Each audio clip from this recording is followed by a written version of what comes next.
Okay, तो ये बांद्रावती ceiling तो 20 किलोमीटर से कम है, अरे उसमें वाह! एप्लीकेबल है या नहीं? उसमें 100 नहीं बच applicable। जाएंगे क्या भगवान जाने, लेकिन नहीं, आई थिंक होना। पता नहीं उसमें। पर वो NHAI के लिए, NHAI के अंदर आता है क्या ये? मैं वही सोच रहा था कि वो शायद नहीं आता है, बट नहीं, MMRDA का ही। हाँ, बट वैसे उस इंटरेस्टिंग है कि पूरी कोस्टल रोड फ्री है। अब यहाँ पे टैक्स लगता है अब तक, क्योंकि हम लोग तो वही टोल देते हैं ना, तो इसके लिए।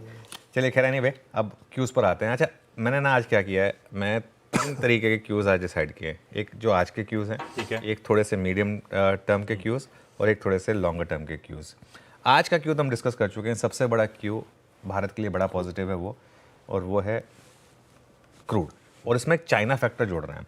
ब्रेंट क्रूड $70 के पर बैरल के नीचे फिसल कर दिसंबर 2021 के सबसे निचले स्तर पर आया। ये एक बड़ा पॉजिटिव है। ओपेक प्लस ने 2024 और 25 के लिए डिमांड कम की है, और जो डिमांड उन्होंने कम की है वो 2.11 मिलियन बैरल्स पर डे से घटाकर 2.03 मिलियन बैरल पर डे किया है। और उसका सबसे बड़ा कारण है चाइना में डिमांड में कमी, और ऑब्वियसली कई जगह पर क्लीनर फ्यूल्स पर फोकस। ये ज़रूरी है, इस चीज़ को डिस्कस करना ज़रूरी है, क्योंकि ये आज जो मूव्स आएंगे वो अपनी तरफ है। इसका सबसे बड़ा इम्पैक्ट मीडियम टर्म के हिसाब से क्या है वो समझ लीजिए। और मैं हमेशा लोगों को बोलता हूँ, देखिए इंट्राडे मूव्स आते रहते हैं, स्विंग ट्रेड्स आती रहती हैं। एक व्यू क्या रहा है हमारी मार्केट पर पिछले 2 साल से, कि बस लॉन्ग रहे मार्केट में, और बस इन्वेस्टेड रहें इस मार्केट में। और अगर आप इन्वेस्टेड रहे तो बीच बीच के नॉइजेस को इग्नोर करके बड़ा आपको पैसा बनाए। ये चाइना फैक्टर जो है ना, ये भारत के लिए एक बड़ा पॉजिटिव है। बहुत क्लियर होता जा रहा है कि चाइना में अब एक मंदी चल रही है। और इनफैक्ट आशीष, आप ट्विटर पर देखेंगे कई चाइनीज़ ऑफिसेस के बारे में कहा जा रहा है कि वो ये कोविड के टाइम से भी ज़्यादा खाली हो गए हैं। तो इसका मतलब वहाँ पर काफ़ी बड़ा स्लो डाउन है। और चीन के मुकाबले हमारी जो इकॉनमी है वो काफ़ी स्ट्रांग है। देखिए, पहले ही MSCI में इंडिया का वेट चाइना से ज़्यादा हो चुका है, और क्योंकि चाइना में ग्रोथ नहीं है और इंडिया में ग्रोथ है, मेरा ये मानना है कि फाइनली FIIs को इंडिया लौटना, कोई और ऑप्शन है नहीं उनके पास, उनको इंडिया लौटना होगा। और एक और चीज़, चाइना +1 फैक्टर जो है, उसमें जो इंडियन कंपनीज हैं उनको बहुत बड़ा फ़ायदा होगा। क्यों केमिकल स्टॉक्स एकदम से रैली करने लगे हैं, ये एक कारण है। ऐसे आपको कई सेक्टर ढूंढने पड़ेंगे जहाँ पर मुझे लग रहा है कि एक अच्छी खासी आपको रैली देखने को मिलेगी। ये हो गए मीडियम टर्म के क्यूज़। लॉन्ग टर्म के क्यूज़ में मैं जिस डेटा को लैच ऑन कर रहा हूँ वो है कल का डेटा। कल का एम्फी का डेटा देखिए आप। एक, आप जिसे कहते हैं ना, एक सूदिंग, एक कॉन्फिडेंस दे रहा है आपको कि नहीं, मार्केट में पैसा बहुत है, और ये पैसा पहले म्यूचुअल फंड इतने बड़े कैश पे बैठे हैं, और कैश आता जा रहा है हर महीने। तो ये एक आपको बता रहा है मार्केट गिर क्यों नहीं रहा है। गिरेगा कैसे, जब भाई आपके पास ऑलरेडी कैश है, प्लस आपके पास और कैश आ रहा है। जैसे ही गिरता है लोग बाय कर लेते हैं, तो इसके लिए मार्केट नहीं गिरता है। और एक और चीज़ देखिए, कल आपने म्यूचुअल फंड के जो फोलियोज हैं वो 20 करोड़ क्रॉस कर गए हैं। पहली बार ऐसा हुआ है कि म्यूचुअल फंड फोलियोज 20 करोड़ के ऊपर निकले। 2021 में ये आंकड़ा 10 करोड़ पे था। मतलब 3 साल में हमने डबल हुए म्यूचुअल फंड फोलियोज। 16,000 करोड़ की जब सिप हुई थी तब एक ये व्यू लिया गया था कि 16,000 करोड़ मंथ का है, आगे जाते हुए हिंदुस्तान में शायद 16,000 करोड़ डेली आपको सिप देखने को मिल जाए। ये लेवल हो सकता है मार्केट में। तो पैसा बहुत है, हम एक उस रेवोल्यूशन से जा रहे हैं। रिटेल, जो रामदेव जी ने भी वर्ड यूज़ किया था कि रिटेल की क्रांति चल रही है मार्केट में, हम उसमें जा रहे हैं। और यही एक और कारण है कि मिड और स्मॉल कैप भी नहीं गिरते हैं। हर लेवल पे लोगों को लग रहा है कि मिड कैप और स्मॉल कैप गिरने चाहिए, लेकिन नहीं गिरते हैं। क्यों? क्योंकि पैसे का सपोर्ट बहुत ज़्यादा। अच्छा, सिर्फ ऐसा नहीं कि मार्केट सिर्फ इसलिए चल रही है कि पैसा आ रहा है। ये पैसा ब्लाइंडली स्टॉक्स को नहीं चेस कर रहा है, ये पैसा भी चेस कर रहा है वहाँ पर जहाँ ग्रोथ है। तो ये मेरे ख्याल से एक बड़ा पॉजिटिव है। तो इसके लिए जैसे कहते हैं, आप चाहे मेरे बायस के लिए जो मर्जी कह लीजिए, मैं तो पॉजिटिव हूँ मार्केट पर। हर पैमाने पर, आज का हो, मीडियम का हो, लॉन्ग टर्म का हो, ब्यूटीफुली एक्सप्लेन कैसे संकेत बैठ रहे हैं, किस तरह के समीकरण बैठ रहे हैं, और क्यों इंडिया स्टोरी पे अपना भरोसा बनाए रखें। अब आज के सेशन रिलेटेड क्यूज पे उतरता हूं। गिफ्ट निफ्टी एकदम फ्लैट ओपनिंग के इंडिकेशन दे रहा है। सुबह से गांधीनगर कल के क्लोजिंग लेवल्स के इर्द गिर्द घूम रहा है। हमारे एशियन पियर्स दबाव में, ध्यान रखिएगा, हम उस लिहाज से काफी बेहतर शेड में हैं। ज्यादातर एशियाई मार्केट्स 1/4 से 1% के बीच दबाव में, इक्का दुक्का हमारी तरह फ्लैट है। तो मतलब एशिया में जो बेहतर कर रहे हैं उनमें से एक बाजार एटलीस्ट अब तक के संकेत हमारी तरफ से। और ओवरनाइट स्क्यूज यूएस से मिले जुले थे भाई, कोई डाउ 1/4% दबाव में था तो कोई नास्डैक 3/4 1% मजबूत था, मिला जुला हैंडओवर। लेकिन हैंडओवर एक्चुअल सेशन बेहतर रहा जो फ्यूचर्स थे उससे। पर आज सुबह के अब फ्यूचर्स जो है यूएस के, वो थोड़ा सा दबाव बढ़ रहा है, 0.5% तक की कमजोरी के साथ सुबह के यूएस फ्यूचर्स। तब अरब की पहली प्लेट दिखा देगी हमने 3:30 बजे कहां छोड़े थे फ्यूचर्स, आज सुबह इस समय 8 बजे कहां खड़े हुए। डाउ देखेंगे तो थोड़ा सा दबाव डाइजेस्ट करना है, नैस्डैक देखेंगे तो थोड़ी सी तेजी, इसलिए मैंने कहा था मिला जुला संकेत। पर दरअसल इंटरनल्स कैसे हैं उस पर अब बातचीत हो जाए। आज शाम को ध्यान रखिएगा कुछ इंपॉर्टेंट चीजें। एक तो वैसे आज निफ्टी बैंक की वीकली एक्सपायरी, शाम को सबसे इंपॉर्टेंट यूएस के इन्फ्लेशन का प्रिंट आएगा, रिटेल इन्फ्लेशन का। उससे पहले इस तरह का मिला जुला सेशन था, लेकिन नीरज जी बताएंगे वो ओवरनाइट हुआ क्या, मूड कैसा है, और क्रूड में भी जो $70 के नीचे ब्रेंड नजर आ रहा है उसके पीछे की वजह। Neeraj ji good morning. Good morning आशीष। पहले तो इन्फ्लेशन जो आज शाम को आने वाला है वो 2.6 का अनुमान है और कोर इन्फ्लेशन का 3.2 स्टेबल रहेगा ये, लेकिन सीपीआई गिर के आएगा थोड़ा। तो ये अच्छी खबर है अगर ऐसा ही आता है तो। और अब पूरी डिबेट वहाँ पे यही चल रही है कि रेट कट। अब 50-25 की डिबेट है, होना तय है, लेकिन 50 होगा कि 25 होगा, इस पर ज़्यादा डिबेट हो रही है। कल का मार्केट अगर आप देखें तो वहाँ पे जो डाउ जोन्स 90-93 पॉइंट नीचे गया, जबकि नैस्डैक और S&P ऊपर थे, क्योंकि बैंक में वहाँ पे जो रेगुलेटर है उसने कहा कि आपको थोड़ा ज़्यादा कैपिटल रखना पड़ेगा किसी शॉक से निपटने के लिए। तो चूँकि बैंकों को के निम्स पे असर पड़ेगा, जो हाई ग्रोथ चले इस पर दबाव दिख सकता है, तो इस वजह से कल बैंकिंग शेयर कमज़ोर रहे और इसीलिए डाउ नीचे था। लेकिन बाकी रेट सेंसिटिव स्टॉक्स में तेज़ी थी। बॉन्ड मार्केट में नीचे आए, यील्ड गिरी है, 2 साल की भी गिरी, 10 साल की भी गिरी है, जो साफ संकेत दे रही है कि रेट कट होंगे। बल्कि बॉन्ड मार्केट तो ये एक्सपेक्ट कर रहा है कि 2 जंबो कट हो सकते हैं, यानी 50-50 के 2 कट कम से कम इसी साल हो सकते हैं, और एक और कट, यानी 1.25% की एक्सपेक्टेशंस बिल्ड हो रही हैं मार्केट में। दूसरा पॉइंट जो क्रूड गिरा, उसमें भी जो ऐसा अनुज डिस्कस कर रहे थे कि डिमांड गिर रही चीन की तरफ से, 6.5 लाख बैरल पर डे के हिसाब से ग्रोथ होगी उनकी, जो पहले 7 का अनुमान था। तो इसलिए ओपेक ने अपना प्रोडक्शन कम कर दिया, क्योंकि सेकंड लार्जेस्ट इंपोर्टर है वो क्रूड का। तो उसकी वजह से क्रूड में नीचे फिसलन आई, 70 के नीचे आता हुआ दिख रहा है। तो अब इन सारे सवालों का जवाब ना हमको 18 तारीख को मिलेगा कि फेड क्या फ़ैसला लेता है, उससे आगे तय होगा कि रेट कट कितना होता है और उस रेट कट का फिर येन में क्या इम्पैक्ट पड़ता है। ये सब चीज़ हम लोग देखेंगे। लेकिन आज के लिए मैंने सुबह कहा था कि दोनों तरह के क्यूज़ हैं, जैसे आप लेना चाहें। रेट कट के हिसाब से देखें, इन्फ्लेशन के हिसाब देखेंगे तो आपको पॉजिटिव रेट सेंसेक्स वहाँ पे दिखेगा। चलिए, दोनों तरफ के संकेत हैं भाई आपके लिए।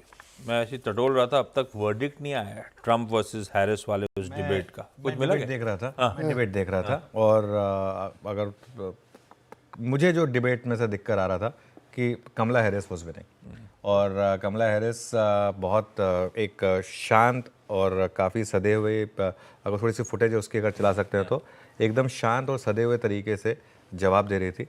और डोनाल्ड ट्रंप की हर मतलब जो स्टेटमेंट है उस पर काफ़ी उनका सदा हुआ जवाब था। होमवर्क करके आई थी वो काफ़ी।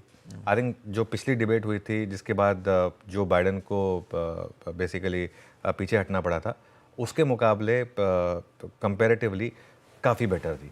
और आप देखिएगा आज आई थिंक दोपहर तक या शाम तक इसके वर्डिक्ट आ जाएंगे, और ये माना जाएगा कि आज की डिबेट एटलीस्ट कमला हैरिस ने जीती है।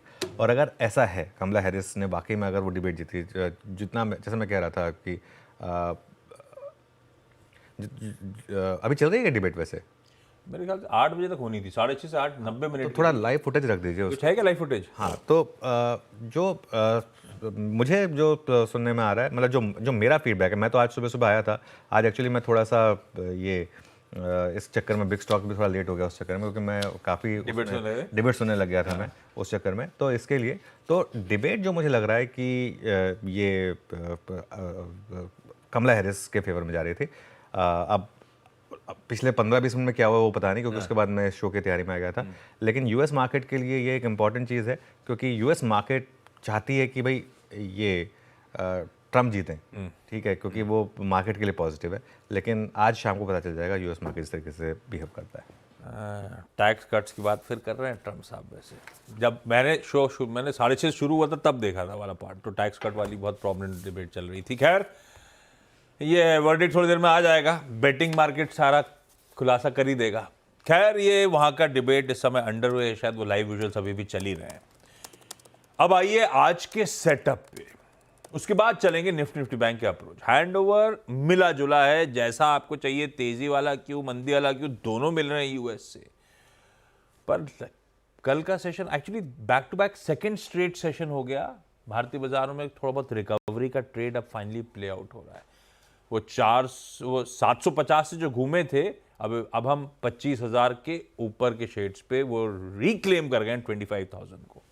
तो है तो संकेत, स्क्रीन तो बढ़िया दिख रही थी, आज मिला जुला संकेत। ऐसे में पहले हमारे इंटरनल्स क्या कह रहे हैं, हमारी तस्वीर कैसी है? जब आप आज मीडियम और लॉन्ग टर्म के लिए पॉजिटिव हो तो अलग अलग, आज के लिए जो संकेत बैठ रहे हैं वो कैसे? बिल्कुल, आज के सेटअप पे आते हैं। और कल बहुत इंटरेस्टिंग सेटअप था। कल डीआईएस ने सेल किया हल्का सा, और एफआईएस ने बाय किया। कल बड़ा बाय नंबर है 2200 करोड़ का। और जैसे मैं कह रहा हूँ कि एफआईएस को इवेंचुअली आना है यहाँ पर इस मार्केट में, तो 2200 करोड़ की बाइंग एफआईएस की तरफ से आई कैश मार्केट में, और वो बार्स आएंगे आपकी स्क्रीन पर। अब देखिए आप, कल डीआईएस की एक सेलिंग है हल्की सी, एफआईएस की बाइंग है। एफआईएस ने कल इंडेक्स में बाय किया करीब करीब 179 करोड़, और स्टॉक्स में सेल किया है करीब करीब 3900 करोड़। तो ठीक है, ये नंबर ठीक ठाक है। इंडेक्स फ्यूचर्स में 270 करोड़ में की बाइंग बैंक निफ्टी में हुई, और छोटी सी 17 करोड़ की बाइंग निफ्टी फ्यूचर्स में हुई।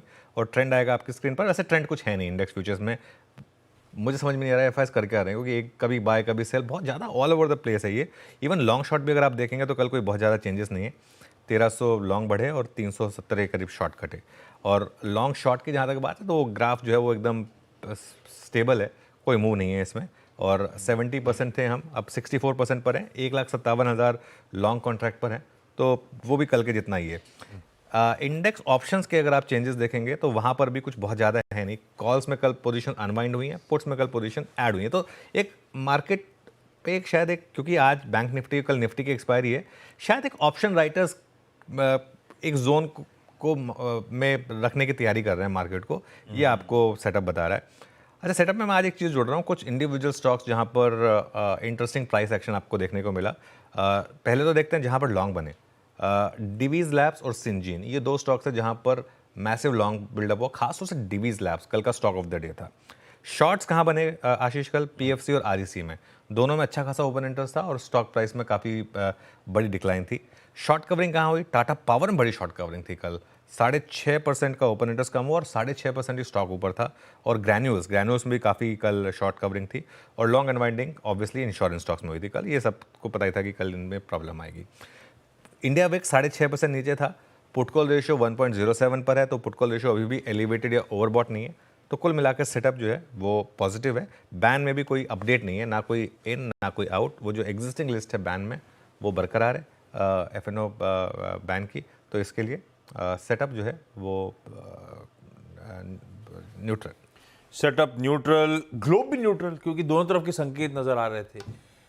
तो ठीक है, एक लेवल प्लेइंग फील्ड मिली है हमको। अब हम देखते हैं जो पिछले 2 दिनों से थोड़ा सा बुल्स कंट्रोल करने की कोशिश कर रहे हैं, क्या फर्दर लेग्स हैं उस अप मूव्स के या नहीं, समीकरण बैठ कैसे रहे, क्योंकि कल हम इंटरेस्टिंग जोन से वो 25-100 की शेड ऊपर गए, उन्हीं जोन्स पे, रेजिस्टेंस जोन से थोड़ा बहुत जाते जाते हल्की सी प्रॉफिट टेकिंग भी आई। तो है तो दायरे में सधे हुए, लोअर लेवल्स पे रिकवरी प्ले आउट हो रही है, ऊपरी स्तरों पे स्टिफ रेजिडेंस भी हिट कर रहा है मार्केट। ऐसे में आज के समीकरण और सबसे इंपॉर्टेंट क्रूड का जो तेल निकला है, तो उसके बाद समीकरण बैठ कैसे रहे और हमारा अप्रोच क्या रहेगा मार्केट्स को लेकर। एक बात तो आपने क्लियर कर दी कि मन अंदर से अच्छा भी लग रहा है और संकेत भी शायद 24,750 से जब तक ऊपर है, मन तेजी का ही है। कहाँ करनी है? मन तेजी का ही है। और देखिए, मैं एक चीज़ जो कह रहा हूँ, हमारी मार्केट में डिक्लाइन जो है ना वो सिर्फ रेगुलेटरी रीजन से आएगी। हमारी मार्केट में अगर डिक्लाइन आई तो ये ग्लोबल कारणों से नहीं आएगी, अनलेस एकदम कंप्लीटली ग्लोबल आई भी उसी के कारण। एग्जैक्टली। तो unless completely global market collapse हो जाए, जो कोई नहीं बता सकता, तो अप्रोच हमारी मार्केट पर वही रहेगी कि थोड़ा लेवल्स को रिस्पेक्ट करें। पहले रेजिस्टेंस की बात करते हैं। 25,130 से 25,154 कल का हाई और ऑप्शन जोन ना, कल एक बार मार्केट लग रहा था कि निकल रहा है, फिर एकदम से मार्केट वहाँ से कोलैप्स हुआ, तो इसके लिए कल के उस हाई की सिग्निफिकेंस है और वहाँ पर सबसे बड़ा कॉल राइटर भी बैठा है। अगर ये लेवल निकला तो मुझे लग रहा है 25,250 से 25,350 जो कि अब तक का ऑल टाइम हाई है, उसकी तरफ मार्केट बढ़ेगा, लेकिन ये आसान नहीं होगा, टाइम लगेगा इसमें। सपोर्ट कहाँ पर है, ये ज़्यादा ज़रूरी है। 24,875 से 25,000 यहाँ पर कल का लो है और यहाँ पर पुट राइटर्स बैठे हैं जो सबसे ज़्यादा, और बड़ा सपोर्ट आपका 24,750 से 24,800 जो रीसेंट लोज रहे हैं वो है। अगर आप पोजिशनल लॉन्ग हैं तो अपने पोजीशन को कैरी करें 24,750 के स्टॉप लॉस के साथ सिस्टम में, जो मेरा व्यू कल भी था आज भी है क्लोजिंग बेसिस पर।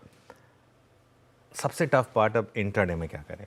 देखिए, एक लीप ऑफ फेथ लीजिए कि ये मार्केट जो है बाय ऑन डिप्स है, तो इसके लिए 24,950 से 25,000 में खरीदें और 24,900 से 24,950 के जोन में ऐड करें और बस वहीं रुक जाएं, और उसके बाद 24,750 का एक स्ट्रिक्ट टाइट स्टॉप लॉस लगा दें सिस्टम में। शॉर्ट ट्रेड कहाँ बनेगी, अगर मार्केट ने निफ्टी ने कल की तरह ही रिजेक्ट किया 25,130 130 के करीब अगर रिजेक्ट होना शुरू होना, वहाँ पे इंटरडे के लिए शॉर्ट कर दीजिए और एक स्टॉप लॉस लगा दीजिए सिस्टम में 25,200 का। 25,200 का स्ट्रिक्ट टाइट स्टॉप लॉस लगा दीजिए। प्योरली इंटरडे ट्रेड है ये, और ध्यान रखिएगा रिवर्सल के साइन मिले तभी ये ट्रेड ऑन होगी। इसका मतलब ये नहीं कि 25,130 पे रिजेक्शन आना चाहिए, 25,080, 25,090, 25,100 कहीं भी रिजेक्शन आ जाए वहाँ पर फिर ये शॉर्ट ट्रेड ट्रिगर होगी। ओके, ये हो गई दोनों तरफ के जो लेवल्स हैं उन्हें वॉच आउट करिएगा, और सब स्क्रीन पे समीकरण रखे भी हुए हैं। निफ्टी बैंक जिसकी आज वीकली कॉन्ट्रैक्ट्स की एक्सपायरी है, आपने अपफ्रंट कमेंट्री में एक बड़ा स्टेटमेंट बोला था, बैंक निफ्टी लग रहा है बड़े मूव्स की तैयारी, ईदर वे शायद 1000 पॉइंट के आसपास। अब वो क्या ट्रिगर करेगा पता नहीं, लेकिन अपना अप्रोच क्या रहेगा? बिल्कुल। अच्छा देखिए, अप्रोच हाँ पे आऊँ मैं बैंक निफ्टी के, इससे पहले एक इंटरेस्टिंग चीज़ आप देखिए, कल के ना 2-3 इंटरडे चार्ट्स देखिए, ICICI बैंक के, एक्सिस बैंक के और HDFC बैंक के। मैं 3 चार्ट्स रखना चाह रहा था। ICICI bank almost day high पर बंद हुआ। एक्सिस बैंक जो कल बिग स्टॉक्स में शामिल था वो ऑलमोस्ट डे हाई पर बंद हुआ। दिक्कत आई सिर्फ एक HDFC बैंक से। HDFC बैंक जो है वो डे हाई पर बंद नहीं हो मतलब ओके टुवर्ड्स एंड वहाँ पर भी मूव आया, लेकिन उसमें उतनी रैली नहीं आई एंड वो भी डे हाई पर हुआ।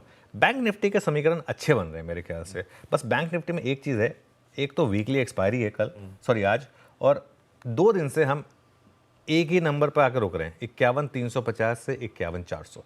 कल का हाई भी 51,366 था। इस जोन में आके 2 दिन से रुक रहे हैं हम, तो ये पहला रेजिस्टेंस है आपका। बड़ा रेजिस्टेंस 51,406 से 51,552 ऑप्शंस के हिसाब से।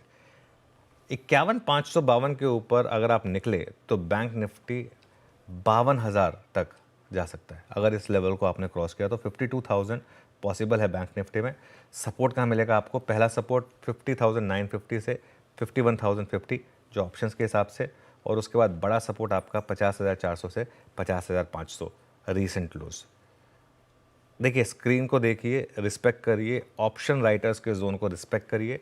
ऑप्शन राइटर्स का जोन मतलब मोटा मोटी आप मान लीजिए 50,900 से लेकर 51,450 51,500 तक का जोन। अगर ये जोन ब्रीच होने लगे तो उस साइड की पोजीशन पकड़ लीजिए। अगर लोअर साइड पर ब्रीच होता दिखे तो पुट, हायर साइड पर ब्रीच होता दिखे तो कॉल, वो कर लीजिए आप। एक चीज़ का बस ध्यान रखिए, सबसे ज़्यादा पैसा लूज़ होता है एक्सपायरी वाले दिन, उस दिन के ऑप्शंस बाय करने में। ये लोगों को लगता है कि उस दिन के ऑप्शन बाय करके सबसे ज़्यादा पैसा बनता है, लेकिन सबसे ज़्यादा पैसा लूज़ उसी ट्रेड में होता है। तो इसके लिए ऐसी टेम्पटेशन से बचें। वो ट्रेड्स कभी कभी आती हैं, जैसे मंडे को बैंकेक्स में आई थी, वो ट्रेड आपको कभी कभी आती है। वो चेज़ वाली ट्रेड जो होती है, चेज़ वाली ट्रेड अगर आपको करनी है तो वो आपको स्क्रीन बताएगी कि आपको चेज़ करना है नहीं करना है। अदरवाइज एक रिस्पेक्ट करिए इस रेंज को ऑप्शन राइटर्स की, उसी में छोटी मोटी ट्रेड ढूंढिए, वरना स्टॉक स्पेसिफिक रहिए। बहुत बढ़िया। ये है निफ्टी बैंक का आज बुधवार के दिन का हमारा अप्रोच।